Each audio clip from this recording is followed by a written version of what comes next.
Um, I think passion, hardworking. You can throw a little stubborn, like I just said, back in there. But overall, I think just like passion is something that um, unites what it feels like to be Greek. Welcome to this episode of Greece Chats with Tony Kariotis. In today's episode, I am joined by Katia Dragotis. Katia is a Greek American from Minnesota that now lives in LA. She's the host of the Come Up with Katia podcast and the COO and co-founder of Purple Banter, a podcast entertainment network. She's also a former sports reporter that got to interview the legendary Dennis Rodman. So let's jump into this fun conversation with Katia. Hey, Katia. What's up, Tony? What's going on? I'm all right. Good. How's the weather in Boston? I don't go outside to check. Oh, okay. Got it. No, actually, freezing day in Los Angeles, which means 50 degrees. So yeah, no, I did step outside late last night. I haven't yet today. It wasn't that bad, but a few days ago it was like 30. When I was watching the news this morning, they said it feels like 31, but it's not. It's like closer to 40, but feels like 31. It's as like the a worst thing in the Minnesotan, world. that's nothing. Right. Yes. I guess I can't complain. Yeah. Anyways, let's jump into this. What's up? Introduce yourself to my listeners. Yes. I'm Katia Dragotis. I am the co-founder and COO of Purple Banter Entertainment, which is a podcast network and production company. We've been around for about a year and a half, 2 years now.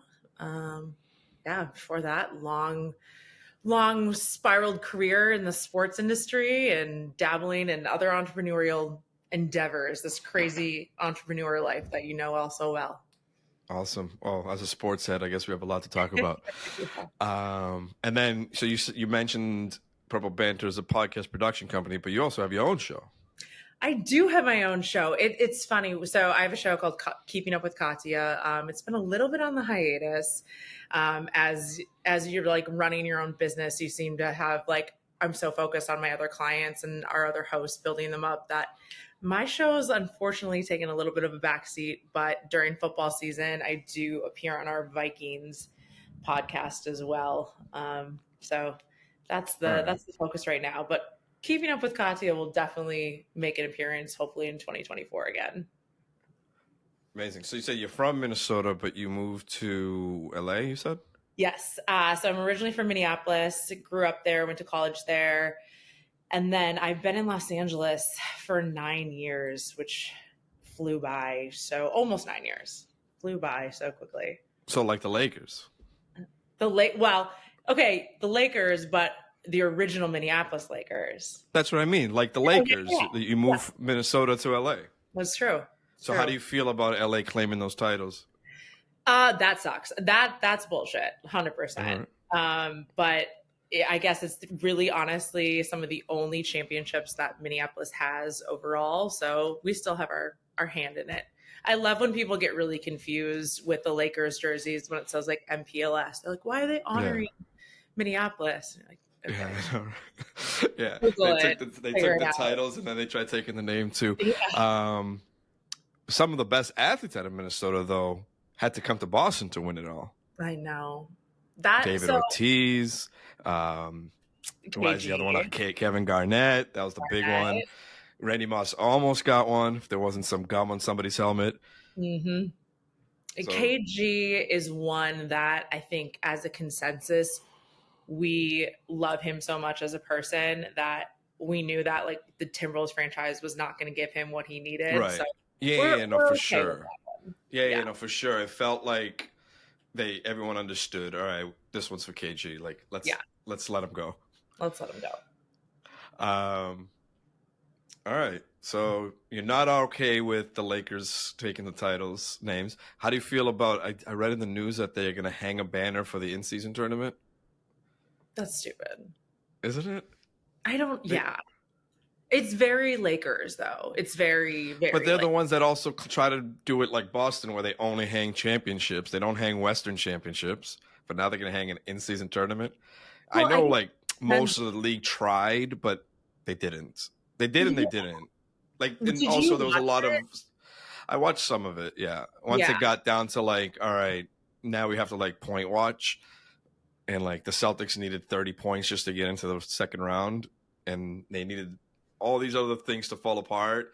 I'm like, all right, this is fun, but there should be no like historic measure to this because it's a lot of like they're just testing things out right now. Well, the courts really bothered me too. It was like blinding for my eyes. I get it. I like that. Like if I look at the TV, I know if it's tournament or regular Right, season. right. I like that concept, but they were so just blinding for every single team. No, for sure, and I get why they did it. Like Yeah. it's got us talking about it. I get it. At first, I was like, "Oh no, these are atrocious." By the second time I saw them, I'm like, "Give me more of this. Give me Yeah. more. I want more in-season tournament courts." Do you like the city jerseys? No, I'm tired of Nike Me making too. a new uniform like every 20 minutes. Yep. They've killed uniform culture. Like people buying them and repping them. Now you can't look at them and you can't say, okay, oh, that's the 05 jersey or that's the 98 jersey. Now it's just like, oh, that's alternate B74 Yeah. code. This way too And many jerseys. if the city jersey has to be explained, you failed. Right. That's it. Right. Like, you should look at it and be like, okay, I get it. Like I got the Miami South Beach one. Great. I understand that. Yeah. The rest of them, I don't get it. Yeah. So speaking of Miami, we were watching because Boston, Miami, my girlfriend's from Florida. So we were watching the conference finals last year together and she was trying to get into it and like get to know all the players in Miami, and they went up 3-0. We're making the comeback. But the funniest part about it was Duncan Robinson. And every time he'd score, she'd be like, why do they keep saying that he's dunking the ball? Oh, why is Robinson dunking it? He's not dunking it. I'm like, oh my gosh, this is so cute. Like this is the most TikTok sports moment ever. I love that. Yeah. Awesome. All right, so let's get back to Purple Banter. Tell me more. Like, what do you do in this podcast world? Do you guys just start podcasts for people, or what's going on? Yeah. So my business partner and I, we actually went to college together, and both randomly enough, we didn't know each other, lived in Los Angeles, and we were at a bar in LA called Barney's Beanery, which is one of the oldest sports bars in LA, kind of iconic here in West Hollywood. And we were both watching a Vikings game, and it was like, wait, what? How do we had no idea. So long story short, we ended up all just having a big Vikings crew for it was the Minneapolis Miracle season. So 2018, I think that's when it kind of all started. And in the background, he was starting to kind of play around with this whole podcast media situation. I was doing my other jobs where I was at that time. And then COVID hit, and he personally had felt like there was so many people that didn't find their voice in media overall. And the answer to that being podcasts and being the raw, authentic conversations and exposures that people can have and find their own niche, and also listen to other people. And that's what our entire society is missing a lot of the time, is just like raw, organic, real conversation. So, he came to me, and I was still working for a company called Memo, which is the European version of Cameo, if you're familiar. So I was working for them, and he was like, hey, I know you've been in media for a second. Like, would you want to start this Vikings podcast with me / kind of figure out this network situation? And so, I ended up getting laid off by Memo with all the tech cuts and went just full on with Purple Banter. So we have really developed a lot of talent, and created shows from the ground up, and just found talent around Los Angeles and continued to cultivate that relationship. And then as a production company and someone that needs to keep the lights on too, we brought on like various bigger clients that need the efforts, like the full service efforts that we do. So we've got a couple. When is this airing? TBD. Okay. because if it's mid-January, I can talk about our biggest project, Um, but if it's before then. it's probably between like 4 to 5 weeks from now. Oh, okay. Then I can Okay. talk about Okay. it. We have our biggest show that's just releasing, which is it's called Keeping Up with Sports, and it's hosted by Caitlyn Jenner and Lamar Odom. So that's going to be our big project going into the new year. Awesome. Yeah. Talk to me more about podcasting in general. I know you're a podcaster. Seems like every content creator is a podcaster, but I think it's a good thing, no? I do too. I think it's a great thing. I think, again, just having us have like real, more authentic, raw conversations. It's what people want now. They don't want, even going back to sports, a lot of people they want to tune into the Manning cast on Monday Night Football. They don't want that traditional buttoned up reporter. And some people do. And so that's great. You still have that on ESPN and Monday Night Football. That's great. But then some people want to see two brothers just talking about football and breaking it down and bringing other people into the conversation. And so there's this whole new side of media that people are going into that world. And then it's interesting because at the same time, and I know that for myself, and then also what I deal with the host that I produce too, there's an element of your ego still comes into it while you're trying to have these like raw conversations, and you have to get over the fact that you're not going to get the best angles. Sometimes you're not going to sound the best. You're going to say something that you maybe didn't mean to say, and you're not going to edit it because that's the point of a podcast in certain circumstances. Or I deal with it a lot of the females that I produce, and I not luckily, but I was on camera in my 20s as a sports reporter. So I kind of worked through a lot of those insecurities where you're like, oh, I sounded and looked so stupid in that clip, but you kind of have to be okay with it and just move on. And that's really hard for people to get over. Right. No, I love what podcasting has done to the sports world, especially because you get to hear the stories of like some historic moments. Yes. Like for instance, like I know I'm not the biggest fan of Gilbert Arenas, but he's got a podcast where like he gets viral content out there because people come and share the story. Who's his co-host on that? Yeah. I can't remember. I don't remember, but I've seen just like a variety of people on there. I've seen Kenyon Martin on there. I've seen Rashad McCants on there. Rashad McCants. Oh my God. I think Karan Butler's might have been. No, I don't think Karan Butler's on there. Maybe. But you get fascinating stories out of it. One other one was Pete Carroll talking to Richard Sherman and breaking down the last 2 minutes of Super Bowl 49, and you just see the raw emotion that Richard Sherman's trying to hold back, trying to still be a friend with him when he knows, and the guy's admitting to him that I made mistakes that cost us the game. Yeah. And it's powerful when you hear that stuff rather than hearing it from, this is what happened tonight.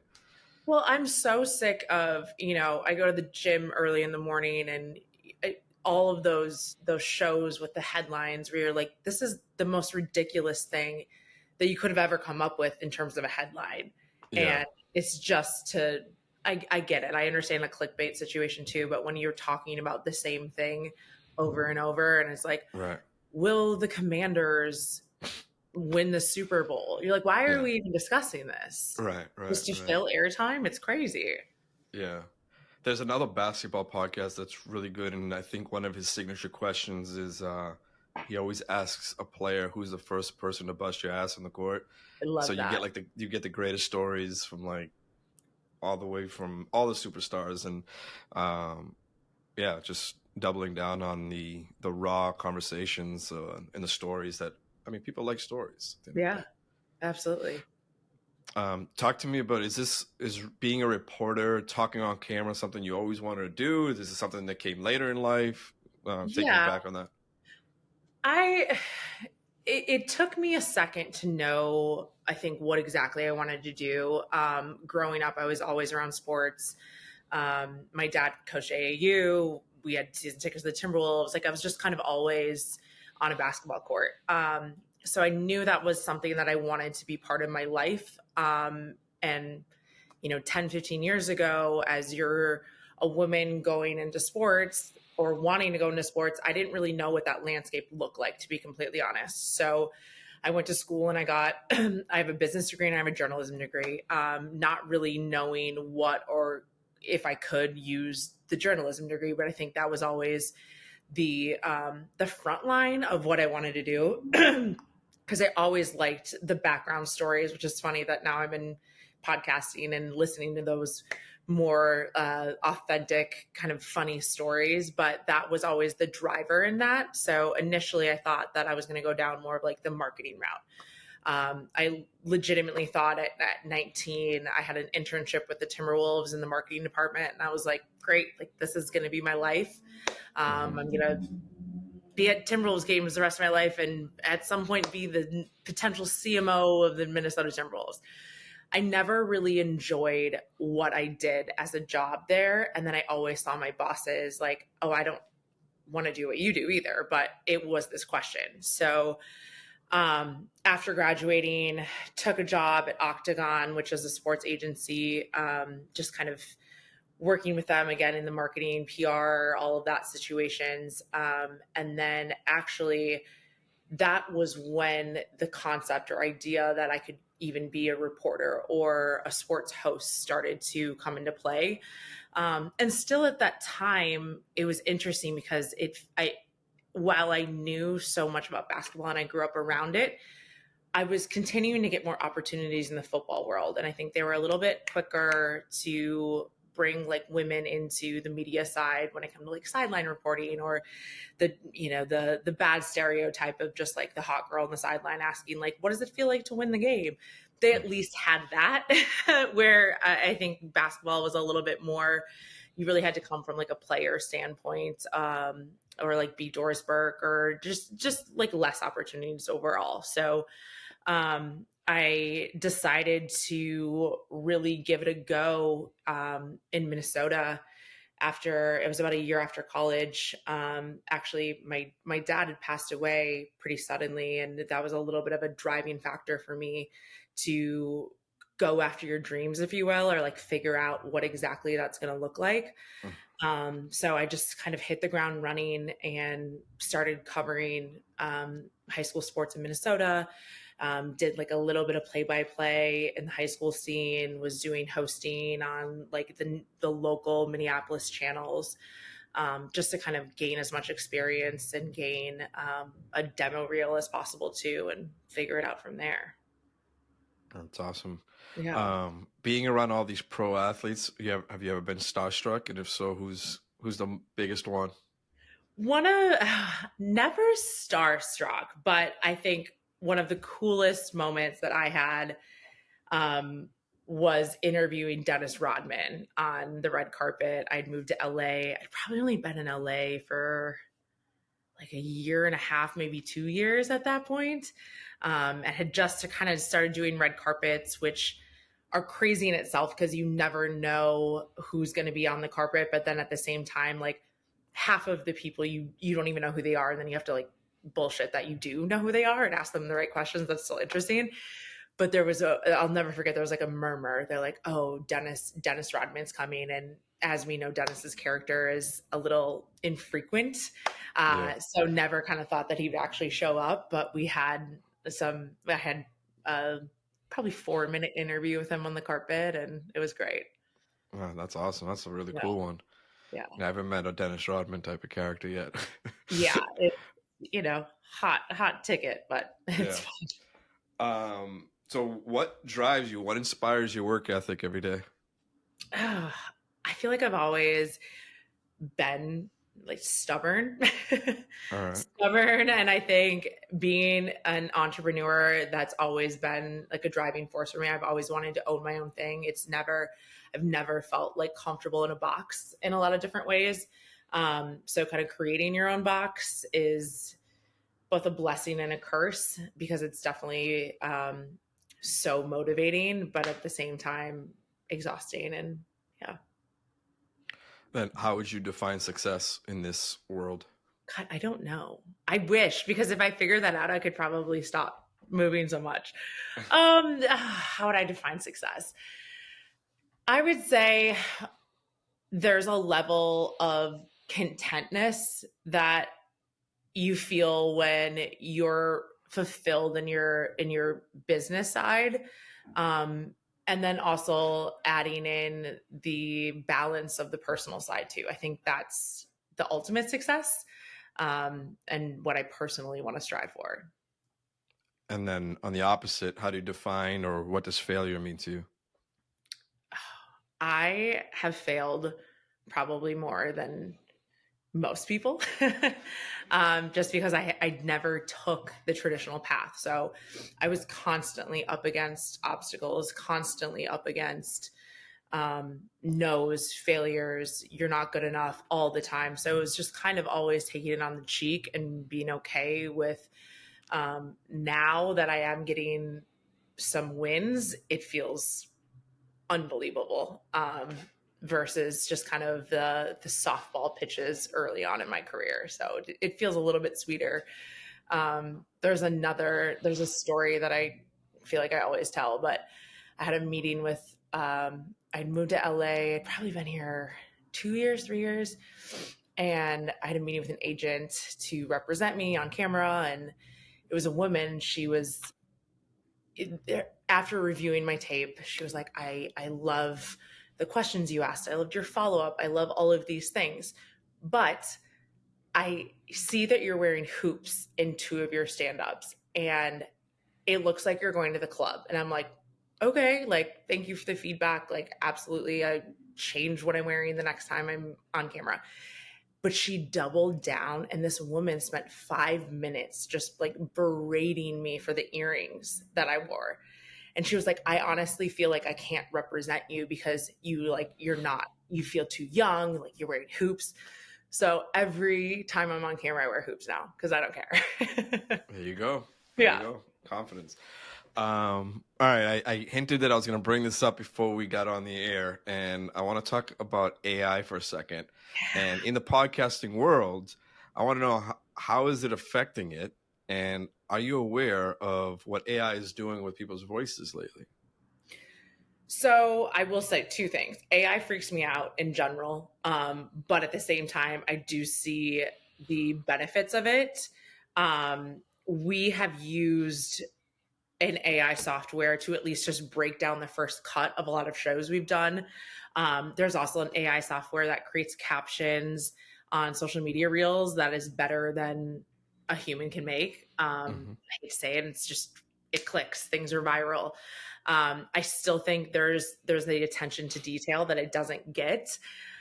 And there's one show that we produce that's a comedy show, and I write pretty much all of his captions for descriptions on YouTube on ChatGPT, because they're ridiculous. They write them like a bad Hallmark adventure movie, and I think it's hilarious. Have you seen the voice AI stuff? No, I have not. So I can preserve my voice forever by using a AI synthesizer where I give it I'll record myself talking for about 15 minutes. I submit it, and I will then get a chatbot where anytime I type and whatever I want, it's going to sound like I'm talking. Do you like that? Does it freak you out? I tested the basic version, which is not the exact clone, is what they call it. Okay. And the basic version is scary good. And apparently the synthesizer, the pro one, takes like a month to come back. And I actually recently sent in a sample because I want to see what it's going to look like. Because I tested it out and I gave it I typed like a 2-paragraph intro about my podcast. I was like, if I was to make a trailer for the podcast, let's see if I could do it like this and just put pictures and videos in the background and let a fake Tony do the talking. I played it for a few people, and half the people didn't know it was AI. Half the people said, I know it's your voice, but I knew something was up. It was like a robotic version of you. And that's the basic version. I haven't seen the professional voice cloner really sent back to me yet, and I'm excited to see that because I want to see how crazy that's gonna be. And apparently Apple built it into their latest update, which came out a couple days ago, I think. For those listening, I'm not giving you the exact recording date, so you can go look back. So when they released 17.2 in the accessibility section, they have a section that's called Preserve Your Voice. So if you're it says if you're someone in danger of losing your voice in the next few years, submit your voice, and now you can type and it'll sound like you. Wow. Yeah, I haven't played with the Apple version yet because I haven't done the update yet, but I want to try that out. It's so interesting because I feel like obviously it didn't come out of left field, and these have been softwares and programs that have been developed for years. Right. But it just feels like so much came so quick in the last year that it's like overwhelming, and you're getting used to. Like, what's it going to do to audiobook readers? Are they out of a job now? Right. If these are perfect, you can fabricate the perfect voice. Mm-hmm. Well, and they claim it's not going to sound robotic. It's going to sound natural. They claim that. Yeah. Yeah. But we'll find out soon. We'll find out. I mean, that was the whole why we had the strike for so long in the entertainment industry. Was so much of that was networks and studios trying to use it and cut costs, and you get that from a business perspective, but then from an art perspective, you can't. That was scary. Yeah. That was like, we are going to basically just copy and paste you, and you can't do nothing about it.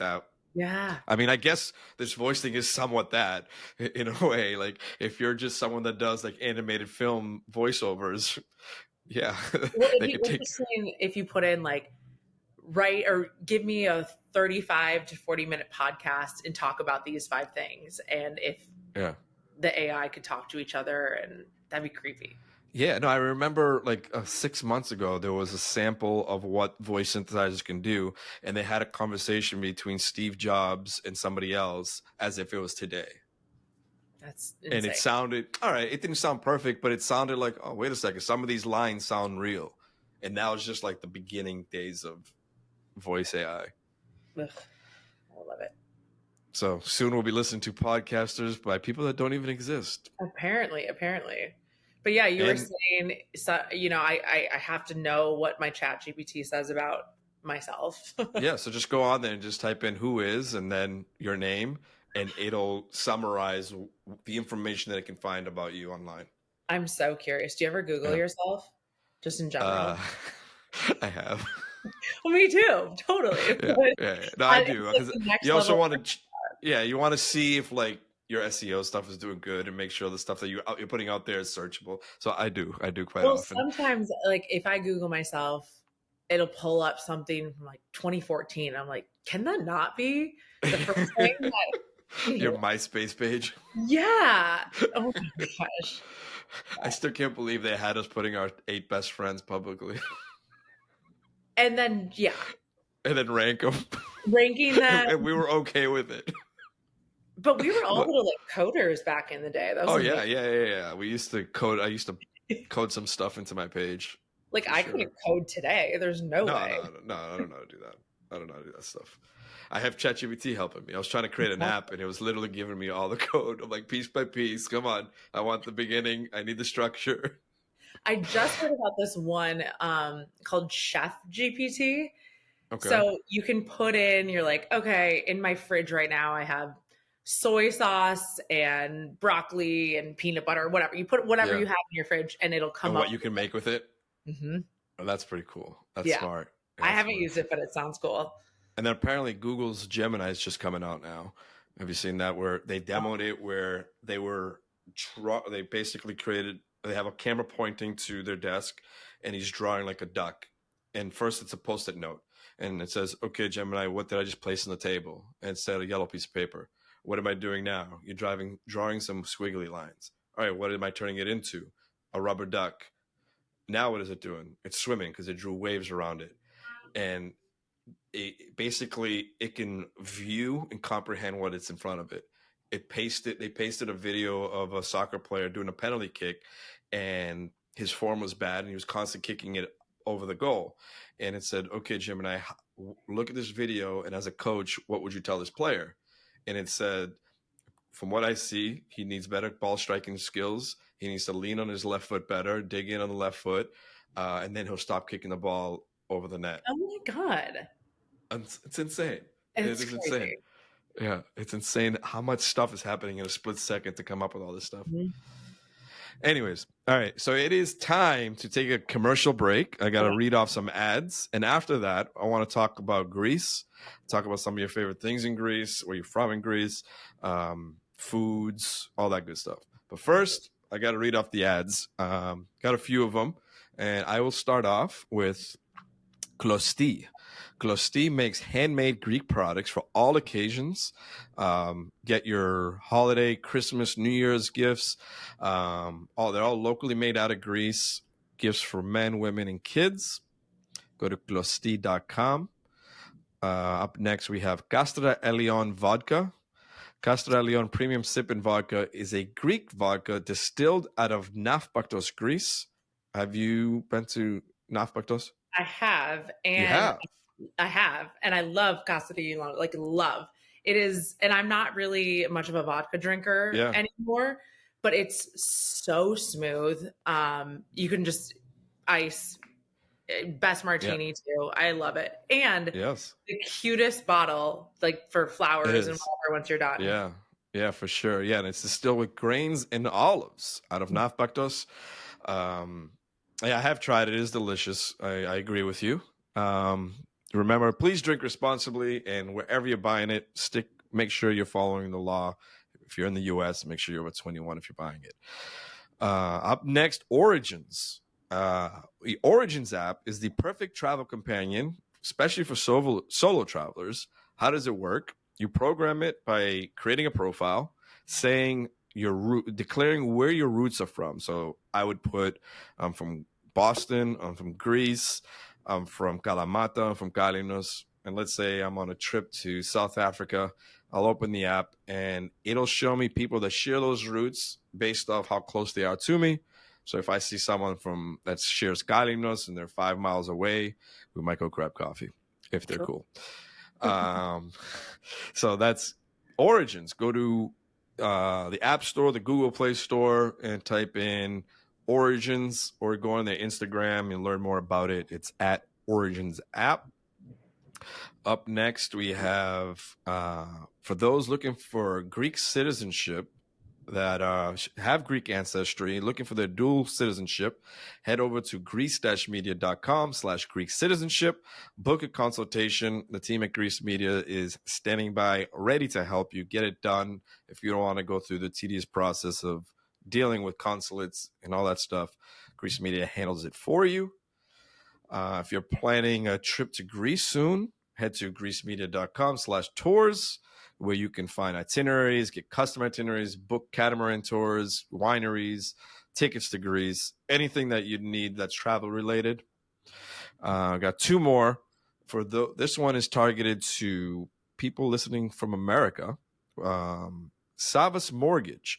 Our friend Savas Mortgage is a mortgage broker that is ready to help all of the Greek Americans and anyone else living in America get pre-approved for their dream house.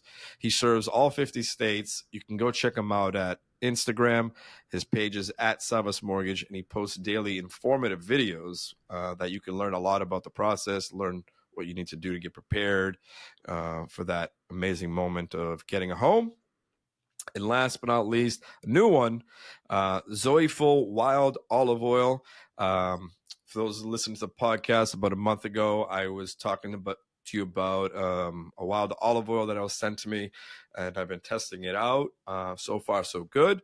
I have the link in the show notes of how you can order it.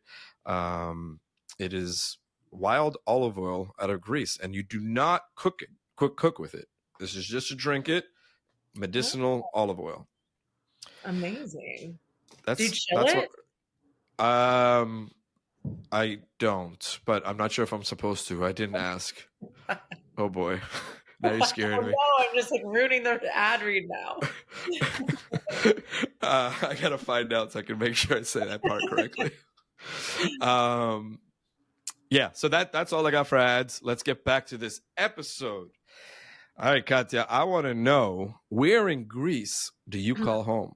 Yes. My dad's side is so I'm Greek on my dad's side. My mom is Swiss from like the Italian section, called little Swiss Italian.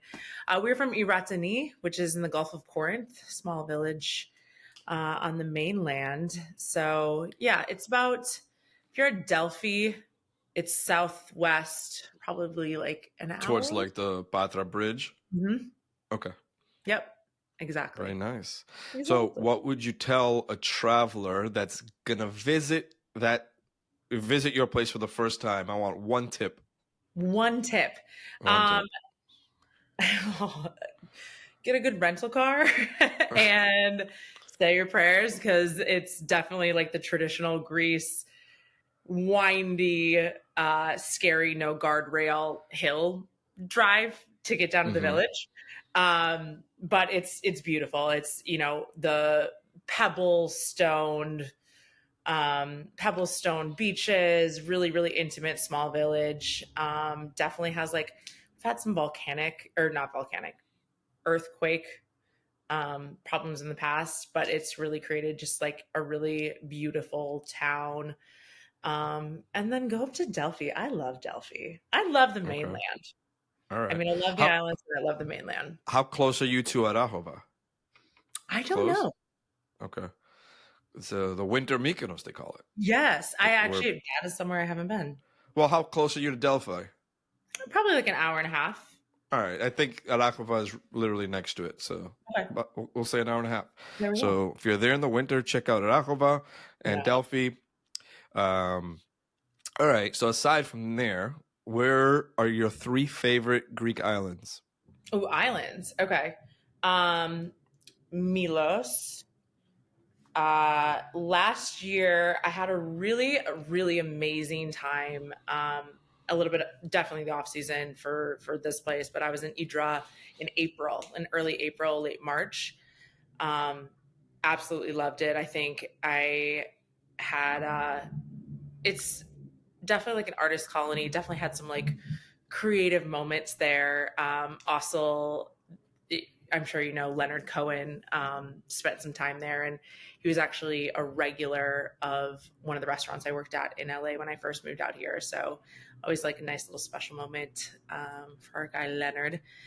And third island, Paros. Mm, nice Yeah, choices. yeah, Very nice. Yeah, Milos is one of my favorites. I'm in Paros like every summer. so So great. great choice. All right, how about I your love three Mykonos favorite? like with my girls, like my. Wait, say that I again. still love a good Mykonos trip. Fair, I fair. love a good, it's Vegas. You're going to spend an insane Yeah. amount of money and be hungry, but All right, give me your three favorite mainland spots. Nafleon probably is number one. All right. Um, Delphi Okay. and where else? Honestly, I've been spending a lot of time in the Athens Riviera. Okay. I thought you were gonna be the first guest to leave Athens out of this part. No, You're, oh, does everyone say Athens? God oh damn yeah. Oh it. yeah. The All right, Riviera. but no one else emphasized the Riviera. Yeah. All right, fair. All right, your three favorite Greek dishes. Mm. I could eat spanakopita like every day. When I'm here, hot sauce all the time. I don't know why. It's just a little American touch to it, or Yeah. LA touch, I should say. Um, I'm a big meze girl. I love a fava dip. Um, Okay. anything dip wise, and then in the summer, grilled octopus. Mm, good choices. Three favorite Greek desserts. Desserts. Portokalopita is always number one for me. Okay. No ice cream though. Okay. Um, Lucamares, and then Bugazza. Mm, all right. And are you a coffee drinker? Yes. Do you have a Yes. favorite Greek coffee? I'm a frappe girl. All right. Yeah. Okay. I like that. OG. Yeah. Oh, gee. Awesome. All right. Those are my quick threes for Greece. Since I know I only said one tip, I'll let you go one more tip for your hometown. Give me One. one more because travelers tune in here not only to learn about people, but to also learn about Greece and things to do. So actually, you know what? No, give me a tip for someone traveling to Greece for the first time. I would say, well, first time, I always say explore the mainland more. I know the islands, and with the ferries, it makes it so easy to get to the islands, and they're easy to explore. I would say just because in general they're smaller, but I think there's such a rich history and just difference between the islands and visiting and exploring the mainland, or exploring the mainlands and all the villages. There's so much opportunity to really like embrace Greek culture in these smaller little villages. So take a risk, you know? All right. One last Greek type question. What was it like growing up as a Greek in the US? Um, I always say we're very like stubborn, passionate, um, prideful individuals, and I think the community is something that's so great, especially growing up in the church and continuing that, and that I think that's just unites you in so many different ways. So it was great, but Amazing. no I one got could ever one say last. my name. What's So that? that no one could ever say my name, and I never had anything in the '90s. It was all about like the monogram coffee cups, and I mean, your name's not hard to say. uh, I know, but like How do everyone, how do we pronounce it for our listeners? Katia Dragotis. It's so Okay. easy. Yeah. It's so Katia easy. Dragotis. Yeah. All right, I got one last question for you. It's what I ask everyone before we sign off, and it is, what does being Greek mean to you? Um, I think passion, hardworking. You can throw a little stubborn, like I just said, back in there, but overall, I think just like passion is something that um, unites what it feels like to be Greek. Amazing. Well said. All right, where can my listeners find you? Where can we learn more about you? Take this chance, plug yourself. At on Instagram at Katia Dragotis. Good luck on spelling that. It won't be that hard. And then Purple Banter is at Purple Banter underscore in the back end. Someone took our Instagram name. We got to figure it out. Oh, man. It's the easiest way. Amazing. Well, thank you for coming on the show. This was a lot of Thanks, fun. Lee. Got to This learn is more about you, and as did our listeners today. And we'll talk to you soon. And thank you guys for listening to this episode of Grease Chats. And we will talk to everyone again on the next episode. appreciate it. Bye. Bye.